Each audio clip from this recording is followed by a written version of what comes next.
Bom, de volta aqui para o Brasil, o ano ainda não acabou, mas o Rio de Janeiro já atingiu a marca de 100 agentes de segurança baleados somente neste ano. Confira os detalhes na reportagem de Rodrigo Viga. A região metropolitana do Rio de Janeiro atingiu a triste marca de 100 agentes de segurança baleados em 2022. Os dados são da plataforma Fogo Cruzado, que é muito acessada por cariocas e fluminenses. Acompanhe de perto a violência no Rio de Janeiro. Na semana passada, o cabo da Polícia Militar, Alan dos Santos Pereira, de 40 anos de idade, foi morto a tiros em Duque de Caxias, na Baixada Fluminense. Ele estava de folga e foi morto perto de casa, segundo as investigações, na presença de parentes. Esse ano, 44 agentes de segurança morreram e 56 ficaram feridos. Essa triste marca de 100 baleados no ano de 2021 foi atingida um pouco mais cedo, em 9 de julho do ano passado. A maioria das vítimas foi alvejada e baleada quando estava de folga, não estava prestando serviço às forças de segurança aqui do estado do Rio de Janeiro, de acordo com esse levantamento feito pela plataforma Fogo Cruzado. A Polícia Militar é a maior vítima dessa violência, que também atinge as forças de segurança.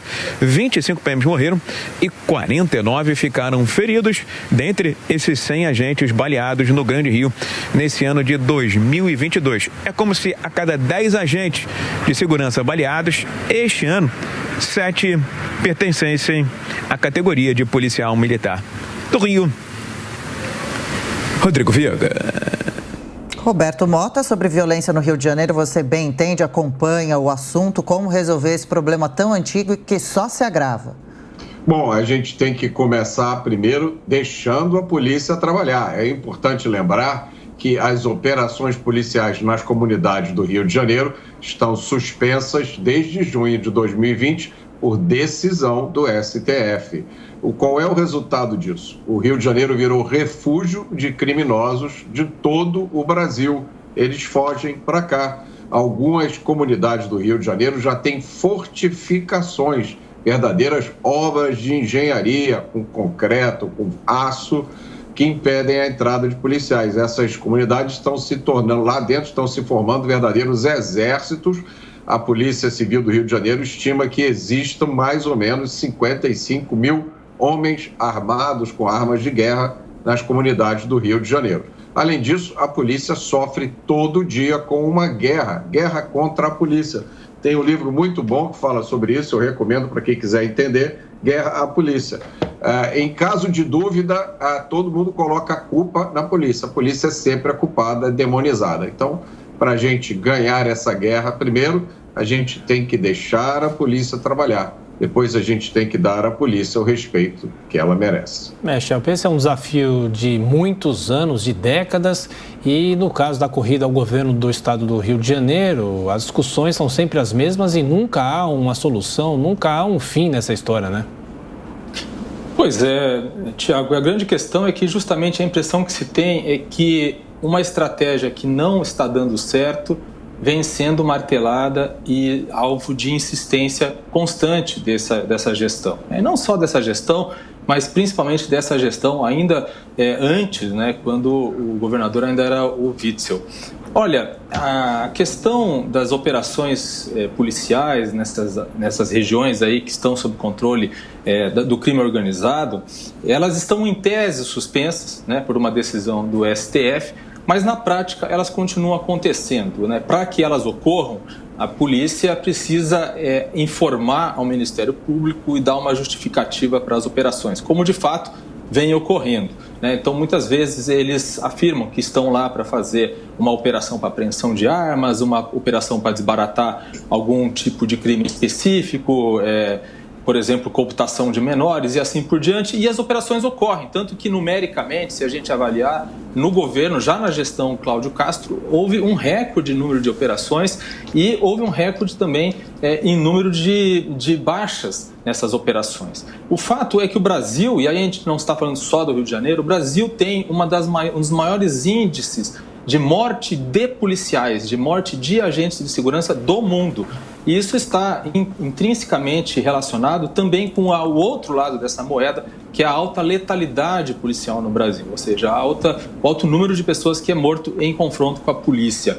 Obviamente que na maioria das vezes, isso a gente está falando de confrontos com criminosos. Existe um problema sério no país. Concordo com o Mota quando a gente diz que é preciso deixar a polícia atuar. Agora, é preciso pensar numa solução que possa ser mais ampla do que apenas fazer as operações policiais, porque apenas isso, claramente, não está resultando no que se esperava. Mota? Olha, na verdade, as operações não estão ocorrendo. Qualquer pessoa que conheça um pouco da operação da Polícia do Rio de Janeiro vai saber disso. Avisar antes de fazer uma operação é a receita do fracasso. Foi o que aconteceu, por exemplo, na operação do Jacarezinho. A polícia foi cumprir mandados judiciais, mas o magistrado responsável pelo processo levantou o sigilo da operação.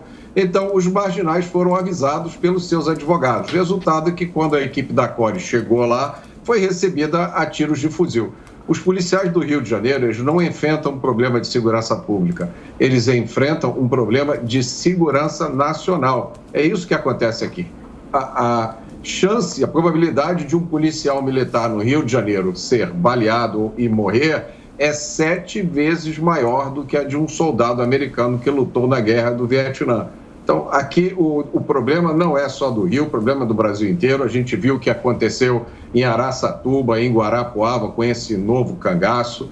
A gente viu o que já aconteceu em São Paulo várias vezes com o salve geral do PCC, que parou a cidade.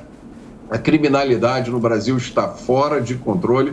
Houve uma melhora nos últimos anos, mas os números ainda são absurdos. O Brasil hoje ainda é o país que mais mata no mundo. Por trás disso tudo está a impunidade propiciada pela nossa legislação penal infantil. Enquanto o bandido brasileiro não tiver uma punição efetiva, a gente pode colocar um policial na rua para cada habitante. A situação não vai mudar. Mas há uma contradição, Mota, quando você diz que não há operações, que as operações estão suspensas, e logo em seguida você cita uma operação, a operação do Jacarezinho, obviamente é uma contradição, porque se estão suspensas, por que haveria operações? Na verdade, nos últimos 14 meses, o Rio de Janeiro teve 3 das 4 operações policiais mais letais da história, com mais de 70 mortos. Ou seja, as operações estão ocorrendo, sim, apesar das limitações impostas pelo STF.